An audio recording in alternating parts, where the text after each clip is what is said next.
Alright, so first up, we're going to break down a game between Skimbo and Canes. But before we get into that, we're going to talk about, again, back to these two key elements we talked about in the introduction. So in this section, I'm going to be talking about, the importance of having consistent blitz pressures. And again, it doesn't have to be anything crazy. Again, it can just be getting that plus one. What I mean by plus one is, so if they're blocking five, again, you're sending six. If they're blocking six, you're sending seven. And again, it's just like, wow, you know, anyone can do that, but uh, it's still a really effective tactic because again, you don't want to just have someone just sit back there all day, because even the best players in the world, they're not going to make the best reads every time under duress. Again, you're gonna highly increase your chances of forcing that turnover, of getting those stops if you're even just showing the threat of the blitz. So again, in the consistent blitz pressure section here, again, the two main premises is going to be uh, just kind of breaking down the impact of even just the threat of the blitz, and what that can do, and again, just kind of showing how it's tough to make those good reads consistently under pressure. So again, think about it. I know I use this analogy in another course, but if you're learning to shoot a basketball, right, and you have someone jumping in your face all the time, while you're trying to shoot a basket, and they're jumping up and contesting every shot, whereas if you're just shooting at the gym by yourself. Again, that's kind of how I compare it in Madden when you're playing coverage defense. Again, you're kind of just uh, especially if it's not shutting too well, you're kind of just sitting back there, just picking it apart, just able to pick the defense apart, and you're really going to have more time than you should, and it's going to be a lot easier to make reads because again, you're not going to be there's not really going to be people in your face, not nearly as much as when you're getting blitzed. So again, when you're getting blitzed, think of it like someone jumping up and down contesting your 3-point shot, whereas again, where coverage defense is more, you're just kind of shooting by almost shooting by yourself in the gym, or just having like a defender maybe like 10 feet away, whereas versus blitz, again, it's just going to be right up in your face, and again, you're just going to more people are going to be more prone to mistakes that way. um, Again, let's break down this Skimbo versus Canes game. So again, I'm going to show you guys footage from Madden 19, Madden 20, Madden 21, so you don't just say, oh man, oh yeah, that man, it was really blitz heavy. No, again, this is an effective tactic every single year. Again, if you're able to maximize these blitz pressures correctly, then again, it can be really tough for your opponent to consistently move the ball. So here, as you see, Skimbo's going to take his user and just kind of hover over the guard here. And again, he's doing that so he can basically eat up a blocker this way. So he's going to touch the guard, and the linemen are going to basically count that as a blitzer. So again, Skimbo has 1, 2, 3, 4, 5. So he has, yeah, the 5D line, that one linebacker, and then plus his user. So again, if Canes only blocks his running back and Skimbo touches the line here and sends his front seven here, again, Skimbo's going to get free pressure here. So again, this is going to force Canes into more max protection type of schemes, and this is where we want to get them. Again, look at how scary this look is here. Again, if you guys are facing this, again, it's kind of like just having the defender right up in your face when you're shooting a 3-point shot. It makes it a lot more intimidating, to make that shot. Again, here it's going to be a lot more intimidating to play against, because you just kind of, in the back of your head, it's just like, damn, look at this look. He's got to be blitzing me here. I'm scared, and people are going to be more prone to mistakes like this. So again, if you're not, one of the biggest mistakes people make is not even showing the threat of the blitz. So again, just the threat of the blitz alone can cause people to block more people, than making it easier to play coverage defense. So again, as you see here, Skimbo's going to send everybody, and I'll rewind it back here. So again, Skimbo sent the front seven here, and plus he touched the guard with his user. So again, it's basically going to count as 8 people blitzing. That's how the game reads it. And Canes is blocking 7 people here. And since Skimbo touched the guard here, again, it's basically going to be an AP7, and somebody's going to be coming free here. The halfback ignores him. Again, Canes is able to make the hard read, and again, Canes is a top player in the world. Um, again, imagine versus maybe just a lower level player.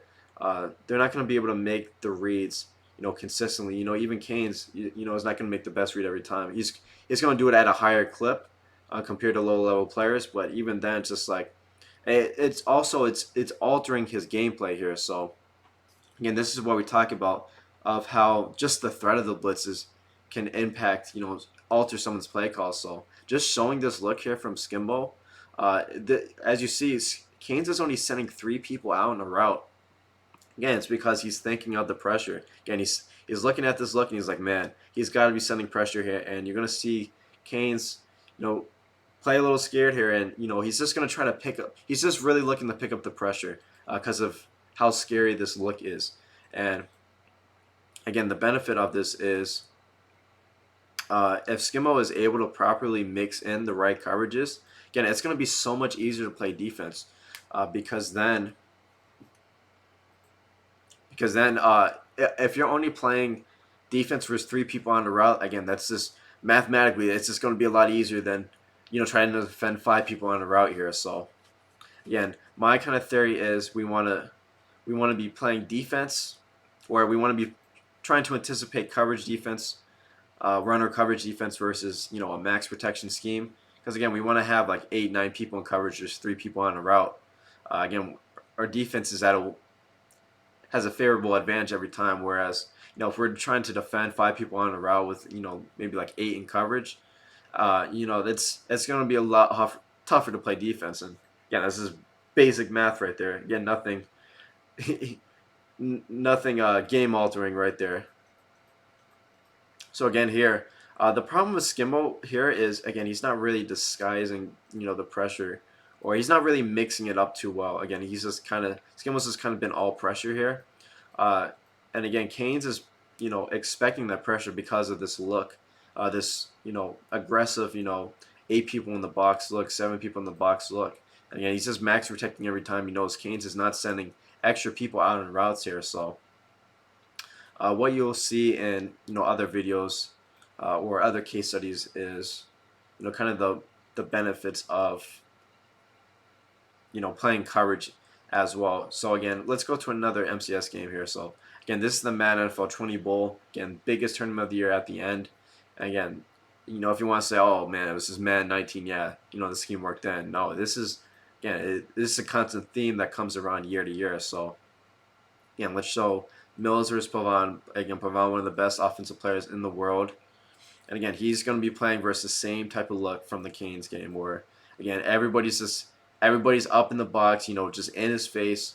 And Pavon's going to max protect a lot of the game, because again, he's so worried about that quick instant pressure. Again, he doesn't want to be quick passing the entire game. So, and again, even there, Mills is able to get pressure in even versus max protection.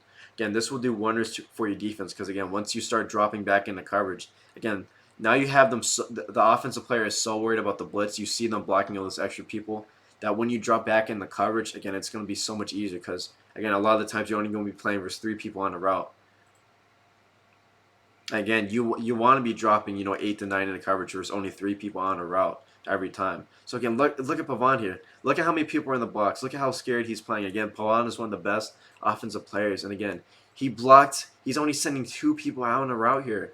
So again, imagine if Mills even dropped back in the coverage. Again, how is Pavon possibly going to get anyone open versus his defense? And again, if Mills is properly mixing in the coverage setups as well.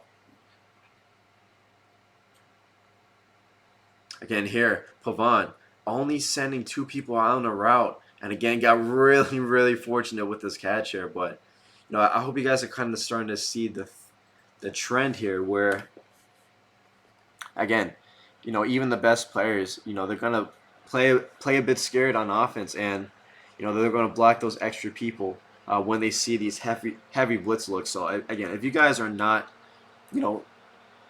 utilizing even just the threat of the blitz, again, you're making a huge mistake. Again, it completely alters how the offensive player plays, how they call their plays. So again, that was man 20.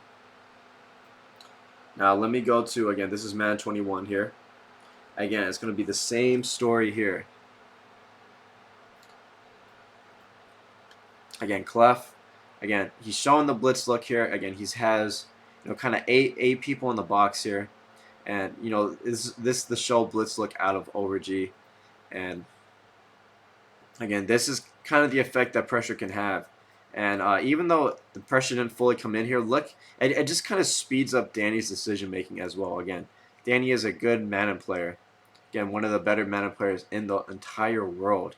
And again, look at what the pressure is doing to him. Again, this C route is going to get open if he waits, but again, it's just the effect of the pressure here. Again, it's speeding up Danny's decisions. And he's, making some really risky passes here. So again, let's skip ahead. Again, Clef has been running basically coverage out of this defense the entire game. Now Clef actually started to blitz him out of this defense on these two plays back to back, and kind of look at the impact it had on Danny's reads here. So again, Danny's used to playing versus everybody out in coverage. Again, Clef is just kind of using this look as a threat. He just wants to give Danny the illusion that the blitz is there, but Clef really hasn't blitzed him out of this look until this point in the game right here. And, look at the effect it has on Danny. So again, this is the first time Clef blitz out of this look. And again, Danny gets scared. He plays under duress. And where is that ball going? That is a really, really scary pass there by Danny. And again, this is one of the better Madden players in the world. This is the final 32 of the biggest tournament. Again, look at the effect that the pressure has. And he just kind of panics. Again, it's that shooter, that defender effect where they're just, contesting your shot, jumping up and down in your face. It gets a little scary, when you have to make these, quick 1 to 2 second decisions, and you just have to kind of quick throw it sometimes, or you feel that you have to quick throw it and you make a big mistake. And again, Danny made a big mistake there. If that ball would have went to its correct target, if he wouldn't have gone that throw out of sack, that was most likely going to be a pick here. So here, Clef is going to blitz him for the second time out of this look. And again, Danny is so used to, playing versus coverage defense out of this. And he's not expecting Clef to blitz on back-to-back plays here. And he sends out 5 out again. And look at it. Who is that ball going to? Who is it going to? And Clef is asking the same thing. He's asking, who is that ball going to? So, again, Danny's just kind of hitting buttons here. He's not, once the pressure is hitting him, he's having those 1 to 2 seconds to make a decision. Again, he's not making good decisions under duress here. So that is why it's so important to just, again, have the threat of the blitz and kind of stack the box, even if it's just a plus 1 advantage where you have to send 6v5. Again, it's going to speed up the decisions of the offensive player, as well as it's going to completely alter their play calling. Make them feel that they have to block more people than they should, because again, they're just so worried about the blitz, whether it's coming or not. Just the look alone, just the illusion of the blitz is making them feel they have to block extra people. Again, then it's going to make it a lot easier to play coverage defense when you do.